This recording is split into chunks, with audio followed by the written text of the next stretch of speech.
Praise the lord. ఈరోజు దేవుడు మనతో మాట్లాడుతున్న వాక్యము వాగ్దానము 1 కొరింథీయులకు రాసిన పత్రిక 10వ అధ్యాయము 13వ వచనము.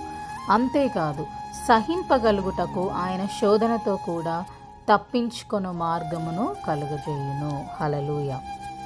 ఈరోజు దేవుడు మనకి శోధన వచ్చినప్పుడు శోధనని ఎలా జయించాలి, శోధనని ఓవర్కమ్ చేయడానికి ఏం చేయాలి అని వాక్యం ద్వారా మాట్లాడుతున్నారు. బైబిల్లో యోసేపు అనే యువకుడిని అపవాది ఒక స్త్రీ ద్వారా శోధించాడు. అయితే యోసేపు దేవుని యందు భయము భక్తి కలిగిన వాడు కాబట్టి ఆ స్త్రీతో పాపము చేయలేదు, కానీ బయటకు తప్పించుకొని పారిపోయాడు.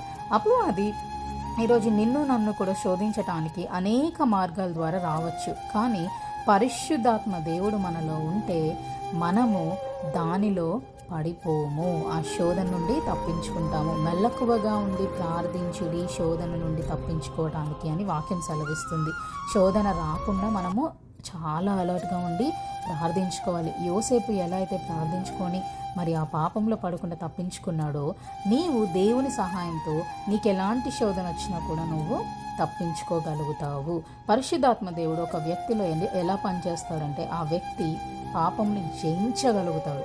ఎలాంటి శోధన సమయం వచ్చినా కూడా సహనంతో ఉండి ఆ శోధనని జయించడానికి పరిశుద్ధాత్మ దేవుడు మనతో ఉండి నడిపిస్తాడు. The devil can come to tempt you in many ways, but if the holy spirit God He is in you and you will not fall into any sin or in any temptation.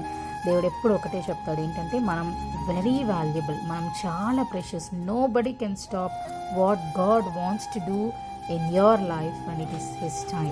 కాబట్టి నువ్వు దేవుని యందు భయం కలిగి భక్తి కలిగి యోసేపు వల్లే ఉంటే ఎలాంటి శోధననైనా నువ్వు తప్పించుకోగలము.